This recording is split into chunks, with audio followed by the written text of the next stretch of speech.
नमस्ते बच्चों, आप लोगों का एक बार फिर से पुनः दोबारा इस इतिहास के वीडियो में हार्दिक स्वागत है। इसके पहले आप लोगों को हमने वीडियो भेजा था इसी पाठ से संबंधित, प्रसार माध्यम और इतिहास से संबंधित। शायद आप लोग सुने होंगे, समझे होंगे, उसका अपनाने का कोशिश करेंगे, बराबर। तो बच्चों, कक्षा 10वीं आज का इसमें सुविचार है, सत्य ही ईश्वर है, बराबर। तो मतलब सही रास्ते पे, सही मार्ग पे चलना ही ईश्वर की प्राप्ति। जैसा कि कहा गया है, सत्य के मार्ग पे चलकर ही ईश्वर को प्राप्त किया जा सकता है। तो सही रास्ते पर चलिए, द्वेष, ईर्ष्या या वैमनस्य या किसी के अनहित हित, ये सभी बातों को ध्यान में रखते हुए हमको जीवन में आगे बढ़ना है। ऐसा नहीं करना है कि कोई भी व्यक्ति के साथ ऐसा व्यवहार न कर दे कि थोड़ा भी पीठ पीछे या दाएं बाएं जाए तो सामने उसके मन से बद्दुआ निकले या बुराई निकले। तो इस बातों को ध्यान में रखते हुए बच्चों, जीवन को सुखी और संपन्न बनाना है और सुखी जीवन जीना है। तो बच्चों, चलिए इतिहास में हम लोग जानेंगे प्रसार माध्यम, जो कि हमने पहले प्रसार माध्यम के इतिहास में हमने तमाम संपर्क के साधन, प्रसार कैसे हुआ करता है, ये सारी बातों के बारे में जानेंगे। इसमें भी, इस वीडियो में भी हम पेपरों के नाम, समाचार पत्रों के माध्यम कौन कौन से थे, उसका इतिहास क्या है, मराठा केसरी हुआ, चाहे बंगाल गजट हुआ, चाहे दर्पण हुआ, चाहे ज्ञानोदय हुआ, ये सभी पेपरों के बारे में हम लोग, समाचार पत्रों के बारे में श्रृंखलाबद्ध क्रम से हम लोग जानेंगे कि आखिर इसका क्या जीवन में मानव के उपयोग था। तो बच्चों, इसी क्रम में हम लोग दर्पण पेपर के, दर्पण समाचार पत्र के बारे में जानेंगे और उसको किसने आरंभ किया। आइए उसको चित्रों के माध्यम से हम सभी लोग अध्ययन करते हैं। बच्चों देखिए, बाल शास्त्री जाम्भेकर हैं। बाल शास्त्री जाम्भेकर का चित्र आप लोगों को दिखाई देता होगा। हमने अभी अभी बोला कि हम लोग दर्पण समाचार पत्र के बारे में जानेंगे। तो ध्यान दीजिएगा बच्चों, दर्पण समाचार पत्र जो था, इसकी 1832 में मुंबई में शुरू हुआ। अगर आपसे कोई स्वीट एंड शार्ट या कोई भी प्रश्न करता है कि दर्पण समाचार पत्र की शुरुआत कहाँ से हुई, इसको आप आसानी से कह सकते हैं मुंबई से हुई, बराबर। कहाँ से हुई? मुंबई से हुई। कौन से सन में हुई? 1832 में। ध्यान रखिएगा, दर्पण समाचार पत्र की छपाई सबसे पहले मुंबई से आरंभ हुई और 1832 में। इस बात को नोट कर लीजिएगा, दिमाग में बैठा लीजिएगा। और बाल शास्त्री जाम्भेकर जो थे, इसके संपादक थे। संपादक माने बच्चों लिखने वाला। कौन से समाचारों को छापा जाए, कौन से समाचारों को न छापा जाए, कौन सी बातों को बताया जाए, कौन सी बातों को न बताया जाए, ये सभी को करने वाले कौन थे? बाल शास्त्री जाम्भेकर। उनका चित्र आप लोगों के सामने दिखाई देता होगा, ध्यान दीजिएगा। दर्पण के संस्करण में अंकित समाचार द्वारा हमें राजनीतिक, आर्थिक, सामाजिक, सांस्कृतिक इतिहास प्राप्त हुआ। इनके माध्यम से, समाचार पत्रों से बच्चों पॉलिटिक्स के बारे में, कौन शासन कैसा कर रहा है, कौन जनता की देख रेख कर रहा है, कौन जनता की आवश्यकताओं को पूरा कर रहा है कि कौन नहीं कर रहा है, ये सारी बातों की डीलिंग समाचार पत्रों के माध्यम से लोगों तक जानकारी पहुंचा करती थी। इसी के साथ साथ आर्थिक भी समाचार इस समाचार पत्रों के माध्यम से मिलता था। पैसों का आदान प्रदान कैसे हो रहा है, जनता की स्थिति क्या है, भूखे तो नहीं मर रही है, दवाई, कपड़े, सब उसके लिए जो भी औषधि केंद्र है, विद्यालय में जो भी साधन सुविधाएं हैं सरकार द्वारा जो लागू की जा रही हैं वह मिल रही हैं कि नहीं, ये सारी बातों की जानकारी जो है इस समाचार पत्र के सामाजिक और सांस्कृतिक प्रक्रिया की भी जानकारी हुआ करती थी बच्चों। समाज में क्या अच्छाइयाँ हैं, क्या बुराइयाँ हैं, समाज में क्या चल रहा है, समाज के लिए क्या अच्छा है, लोगों के बीच से क्या क्या बातें आ रही हैं, लोगों के बीच में क्या दुख है, क्या दर्द है, क्या क्या बातें हैं, कैसे सांस्कृतिक में जैसे तमाम सांस्कारिक जो पारंपरिक चीज़ें हैं वो सभी चीज़ों की जानकारी दी जाती थी बच्चों। इसमें देखिए कंपनी सरकार के 3 इलाकों की आय व्यय की सूची, इस देश में पर रूसियों का आक्रमण होने की आशंका। ये भी ध्यान रखिए कि हर देश दूसरे देश के वो हमेशा निशाने बनाने का काम किया करता है, तो ऐसी प्रक्रिया ठीक नहीं है। अपना डेवलप करो, अपना अगर करो जो अपने आप को मिलता है उसी में संतोष करो, तो लड़ाई झगड़े आक्रमण के किनारे नहीं जाओ। लेकिन हमारे वर्ल्ड में, हमारे विश्व में ऐसी भी विचारधाराओं का प्रवाह होता है कि अगर उनकी तकनीकी उनका डेवलप आगे बढ़ा तो तुरंत जो है दूसरे की वस्तुओं पे उनकी नज़रिया पहुंच जाती है और कब्जा करने के चक्कर में पड़ जाया करते हैं। तो बच्चों ऐसी आशंका हो गई तो ऐसी बात नहीं होनी चाहिए। शहर जो है स्वच्छ रखें समिति की स्थापना की गई और विधवाओं का पुनर्विवाह, कोलकाता में थिएटर शुरुआत हुआ। बच्चों इस समाचार पत्र के माध्यम से लोगों को स्वच्छता पे ध्यान देने की भी समिति बनाकर जानकारी दी गई। साफ सफाई पे ध्यान देना, कपड़े को साफ रखना, मच्छरों वगैरह से, गंदे पानियों से दूर रहना, ये सारी बातों की शुरुआत हुई। हिंदू धर्म में बच्चों विधवा पुनर्विवाह की जो है मान्यता आरंभ हुई। बच्चों हमारे देश में एक हिंदू धर्म में एक परंपरा है कि जिस पत्नी का विवाह होता है और पत्नी जीवित रहती है उसका पति जब मर जाता है तो उसको विधवा बोलते हैं। तो विधवा को पहले सती होना पड़ता था, पति के साथ चिता पे जिंदा जल जाना पड़ता था, तो बहुत कष्टदायक ये समय हुआ करता था। तो इसको रोक लगा के विधवा को जीवित रहने का हक दिया गया और उसको पुनर्विवाह, फिर से विवाह कहीं अपना संबंध स्थापित कर सके, ऐसी प्रक्रिया चालू की गई। कोलकाता में बच्चों, कोलकाता बार बार नाम आ रहा है, जैसा कि हमने बताया कोलकाता एक महानगर है। आज कहीं वो बहुत ही आगे जा चुका था, लेकिन पता नहीं क्या उसको हुआ, कौन सी नज़र लगी, ये आज वहाँ रोज़गार की तलाश में कम ही लोग आवागमन कर पाते हैं। तो वहाँ थिएटर सिनेमा घर चालू हुआ। राजा राम मोहन राय का इंग्लैंड में कार्य क्या कर रहे हैं, कैसी प्रक्रिया है, इसके बारे में भी जानकारी हमको कहाँ से मिलती थी? दर्पण नामक पेपर से। जितनी बातों को बताया ये सारी जानकारियाँ कहाँ से मिलती थी?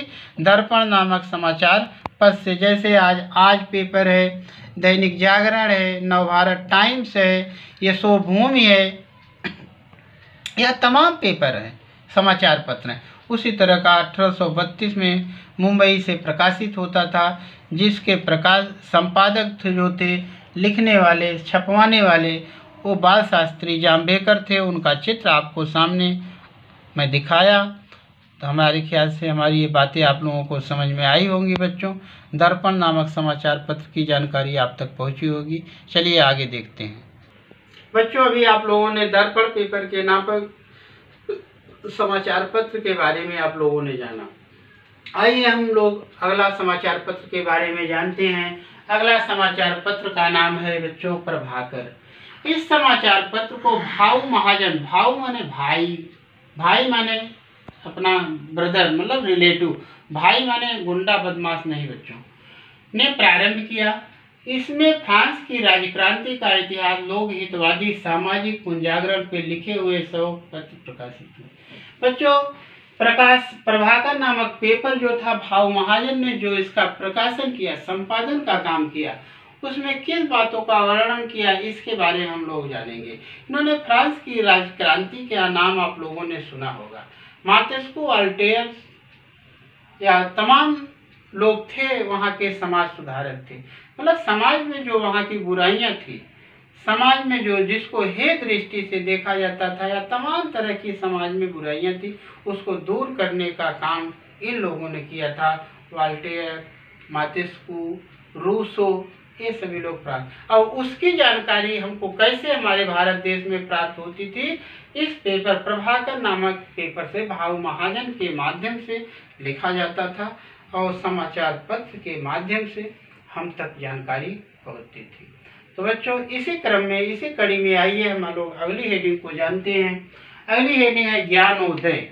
बराबर, ज्ञानोदय समाचार पत्र जो है 1842 में एशिया महाद्वीप का और 1851 में यूरोप का मानचित्र छापे गए।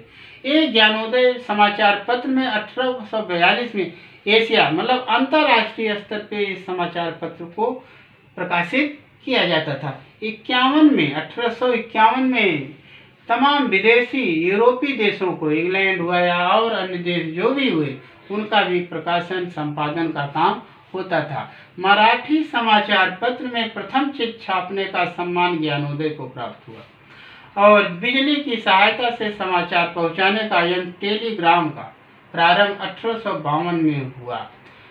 इसी समाचार पत्र में 1857 के राष्ट्रीय विद्रोह के समाचार छपे। इसमें कुछ आप लोगों को इम्पोर्टेंट बातें हैं, ध्यान रखिएगा, ये आपके जीवन में परस्पर लगातार काम आने वाली हैं। मराठी समाचार पत्र का प्रथम चित्र छापने का काम, सम्मान देने का काम किसने किया? ज्ञानोदय समाचार पत्र ने। बराबर, बिजली की सहायता से समाचार पहुंचाने का यंत्र टेलीग्राम। तो बच्चों, टेलीग्राम की प्रक्रिया जो होती थी, आप लोगों को शायद नहीं ध्यान में होगा, तो इसको हमसे जानने से पहले आप लोगों के सबसे बड़े और नज़दीक गुरु जो होते हैं, संस्कार शिक्षा देने वाले आपके माता पिता हैं, तो आप लोग उनसे पूछिए टेलीग्राम क्या होता है। पत्र से पहले और जल्दी यंत्रों के माध्यम से जो जानकारी लोगों तक पहुंच जाती थी, उसको हम लोग टेलीग्राम के कहा करते थे। तो टेलीग्राम में क्या होता था, उसके इतिहास के बारे में थोड़ा सा बच्चों जान लीजिए मुझसे। टेलीग्राम वो हुआ करता था कि पत्र आप भेज रहे हैं तो उसकी कोई गारंटी वारंटी नहीं होती थी कि कब पहुंचेगा कब नहीं पहुंचेगा, कि नहीं ये पहुंचेगा, ऐसा हुआ हो जाया करता था कभी कभी। तो उसी समय यंत्रों के आविष्कार करके टेलीग्राम की व्यवस्था की गई कि अटेंडम, मानिए आपको गांव से किसी को बम्बई में रहकर या बम्बई से रहकर गांव में सूचना देना है, तो आप जाएंगे, टेलीग्राम कार्यालय हुआ करता था, तो वहाँ पे आप अपने मैसेज को लिखते थे, अक्षरों के हिसाब से पैसा लगता था। मानिए आप लिख रहे हैं कि माता जी की तबीयत खराब है, चले आओ, तो वहाँ दुनिया भर की बातें नहीं लिखना, माता जी का पेट दर्द किया, आज शाम को खाई नहीं, कल, ये सारी बातों को नहीं लिखते थे लोग। स्वीट एंड शार्ट जनरल में मैं मैसेज देने के लिए सस्ता, क्योंकि अक्षरों पे जितना अक्षर ज़्यादा लिखेंगे उतना पैसे लगेंगे। तो ऐसी प्रक्रिया में टेलीग्राम की व्यवस्था भारत सरकार द्वारा की गई थी। वहाँ सरकारी कर्मचारी हुआ करते थे, वहाँ जाने पे लोग, ऐसी प्रक्रिया की। ये समय ज़्यादा दूर की बात नहीं है बच्चों। हम जब आप लोग जैसे थे तो हमने खुद अपने हाथों से हमने टेलीग्राम किया था, लेकिन उस समय भी इसको अंग्रेजी में लिखा हुआ मांगता था। तो जानते ही हो, गाँव में या और जगहों पे कम निरक्षरता होने के नाते या कम पढ़ाई लिखाई होने के नाते वहाँ उनका भी व्यवसाय चलता था, इंग्लिश लिखने वालों का भी। तो बच्चों, टेलीग्राम के माध्यम से ऐसी संदेश को दिया जाता था। ज्ञानोदय पेपर में 1857 के विद्रोह का भी वर्णन किया गया है, मतलब कैसे भारतीय सेनाएं विद्रोह, जैसा कि आप जान ही रहे हैं, 1857 के गदर जो था, लड़ाई थी, ये किसके किसके बीच थी? भारत के लोगों से और अंग्रेजों के बीच की थी। किस लिए थी? अंग्रेजों को भारत छोड़ के जाने के लिए थी, क्योंकि अंग्रेज भारत देश में आके अत्याचार और अन्याय का सहारा ले रहे थे, शोषण का सहारा ले रहे थे, सताने, परेशान करने, मारने, इज्जत लूटने का काम किया करते थे। उसी समय से मानव सोच रहा था कि इनको हटाया जाए। तो विद्रोह में मानव ने, भारत के लोगों ने उनको भगाने का काम किया है। लड़ाने का काम किया। आज हम स्वतंत्रता दिवस मनाते हैं, स्वतंत्रता अपने आप को स्वतंत्र घोषित करते हैं। तो ये आज हमारे पूर्वजों की बहुत बड़ी एक उपलब्धि है कि जो कि उन लोगों ने ऐसे संकट में अपने जीवन को जिया, लेकिन दूसरे के जीवन के लिए लड़ाई को लड़के कांटे को हटा के भारत देश को स्वतंत्र कराया। तो ये ऐसे महान पुरुषों को मैं कोट कोट पहले तो प्रणाम करना चाहूँगा कि जिन लोगों ने ऐसी महान उपलब्धियों को हम लोगों के लिए उपलब्ध कराया है। ऐसे महान पुरुषों को हमारा कोट कोट नमन है बच्चों। हम लोग ज्ञानोदय पेपर के बारे में ये सारी बातों को जो जाना है इसको ध्यान में रखिएगा। इसमें एक एक लाइन, एक एक अक्षर आप लोगों के जीवन में ज़रूरत इसकी महसूस होगी और आवश्यकता भी पड़ेगी। तो आइए बच्चों, इसी क्रम में हम लोग अगली हेडिंग को जानते हैं। अगला समाचार पत्र क्या है? केसरी और मराठा। मराठा का नाम महाराष्ट्र में रह के मराठा, मराठी, ये दो शब्दों को आप लोगों ने सुना होगा, बराबर। ऐसे वीर पुरुषों को मराठा की संज्ञा दी जाती थी जो केसरी हुआ करता था, मतलब अच्छे कामों को प्राप्त करने वाला।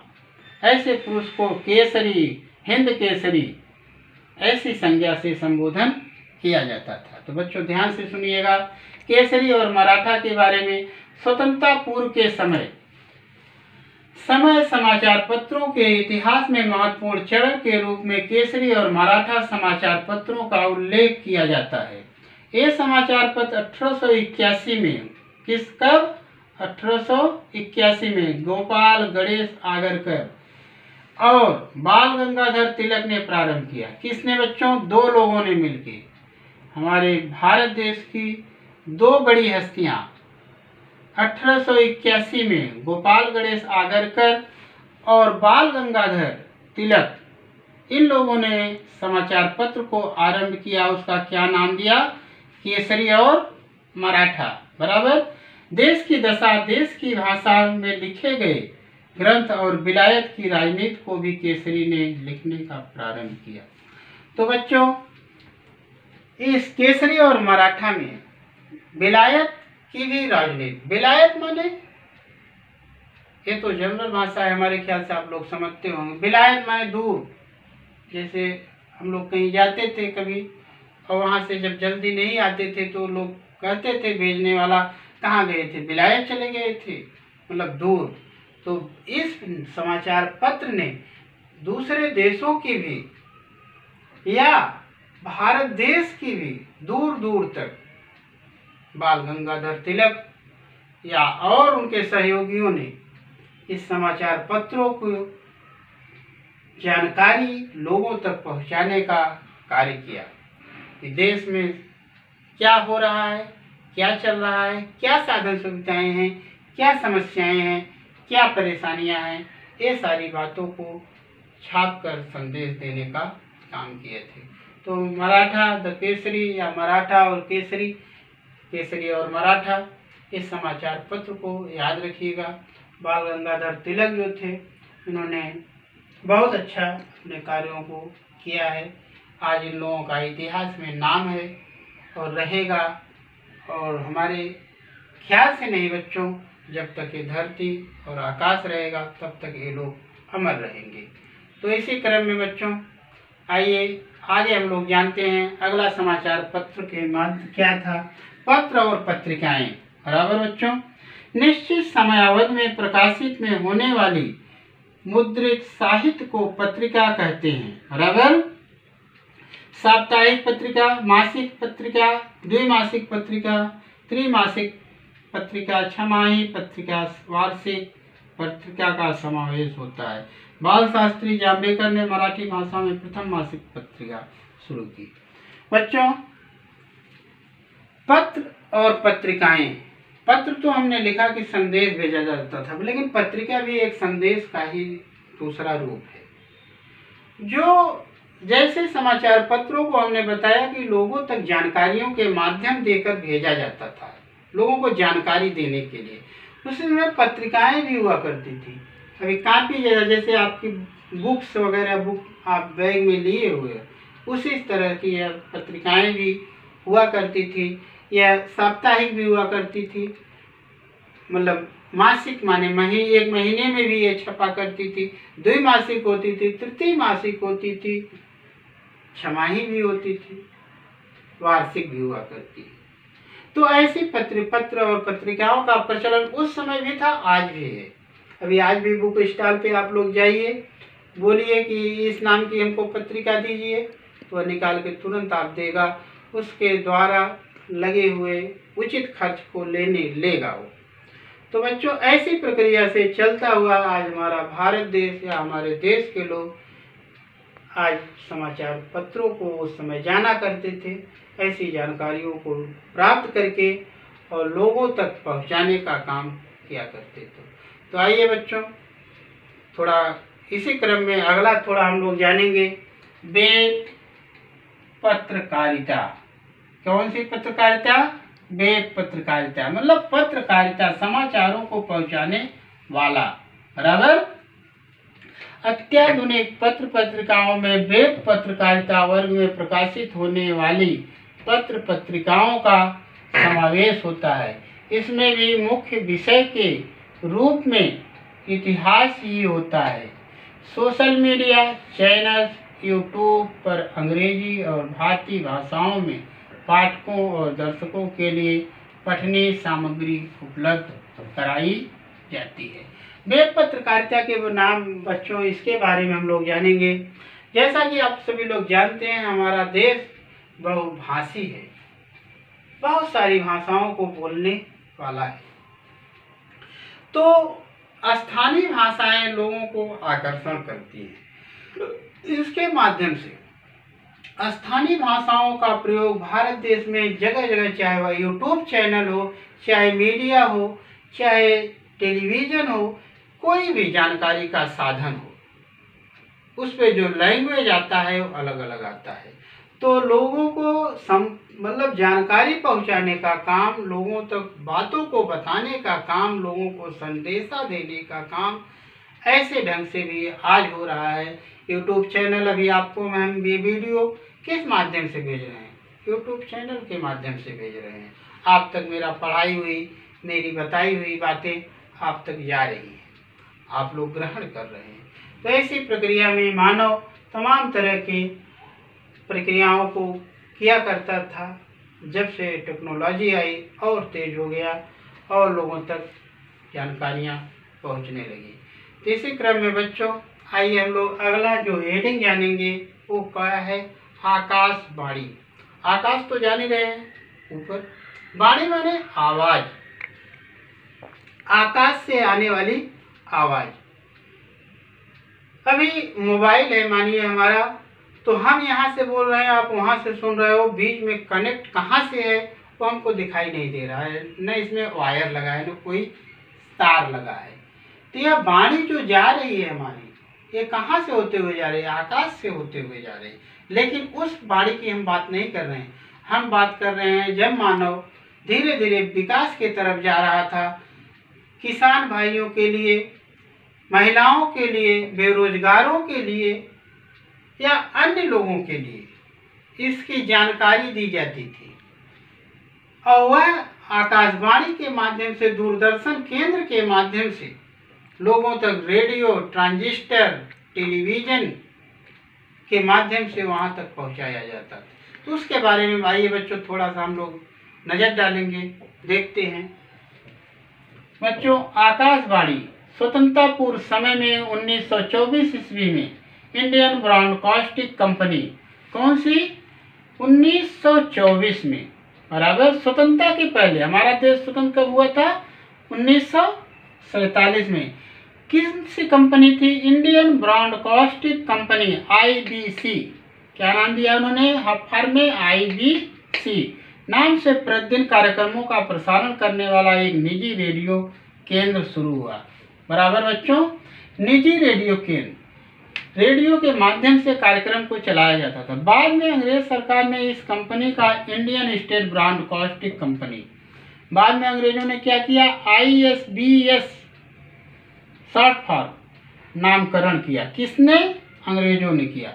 8 जून 1936 ईस्वी को इस कंपनी का नामकरण ऑल इंडिया रेडियो किया गया। आज भी वही चल रहा है। ऑल इंडिया रेडियो कब किया गया? 8 जून 1936 में। अभी लोग कहते हैं कि ऑल इंडिया रेडियो से जो विदुर आई रही जानकारी उसके सुने जाए। AIR हाफ फॉर्म में कहा जाता है। लोकप्रिय रेडियो सेवा विविध भारती। विविध भारती भी एक चैनल है बच्चों। यह दूरदर्शन या रेडियो के माध्यम से लोगों तक इसकी जानकारी पहुंचाई जाती है। यह विविध भारती में 24 भाषाओं और 146 24 भाषा, तेलुगु, तमिल, कन्नड़, उड़िया, मलयालम, बराबर, और उसमें भी तमाम भाषाएं आ जाती हैं, जो कि 146 बोली जाने वाली जनरल भाषा। मैंने जैसा कि बताया हूँ कि कोस कोस पे पानी, सवा कोस पे बानी बदल जाया करती है, तो वो भी उसमें सम्मिलित किया गया है। प्रारंभ हुए हैं। वर्तमान समय में निजी रेडियो सेवाएं शुरू हुई है। भारत में पहला न्यूज बुलेटिन 23 जुलाई 1927 ईस्वी को मुंबई रेडियो केंद्र से प्रसारित किया गया था। ध्यान दीजिएगा थोड़ा। भारत देश में पहला न्यूज बुलेटिन कब शुरू हुआ? 23 जुलाई 1927 को। बच्चों, भारत देश में पहला न्यूज बुलेटिन कब आरंभ हुआ? 23 जुलाई 1927 को। ध्यान देना। और इसकी शुरुआत कहाँ से हुई? मुंबई से। मुंबई से इसका प्रसारण हुआ। तो इसमें बच्चों आते क्या थे? इसमें जानकारियाँ लोगों तक क्या दी जाती थी? अभी एक रेडियो, पहले तो जबकि ये बात चल रही है, जबकि हम चर्चा कर रहे हैं, उस समय लोगों के पास रेडियो भी नहीं हुआ करते थे। रेडियो होते थे तो उसमें बैटरियां लगाई जाती थी। बैटरियों के माध्यम से वो क्या करता था? चला करता था। तो इस तरह से बच्चों, लोग सब, महिलाएं, बेरोजगार लोग, किसान भाइयों के लिए भी सारी जानकारियां लोगों तक पहुंचाई जाती थी। ये आकाशवाणी जो रेडियो केंद्र था, इसकी प्रक्रिया चला करती थी और इससे जानकारी प्राप्त करके लोग अपनी आवश्यकताओं को पूरी किया करते थे और तमाम जानकारियों को हासिल करके विकास और प्रगति की तरफ अग्रसर हुए। तो बच्चों, हमारे ख्याल से हमने जितनी भी बातें आप लोगों को अभी इस माध्यम से बताया, आप लोग हमारे ख्याल से ध्यान से सुनेंगे, समझेंगे, जीवन में अपनाने की कोशिश करेंगे और फिर हम अगले वीडियो में मिलेंगे। तब तक के लिए विदा चाहता हूँ बच्चों। धन्यवाद।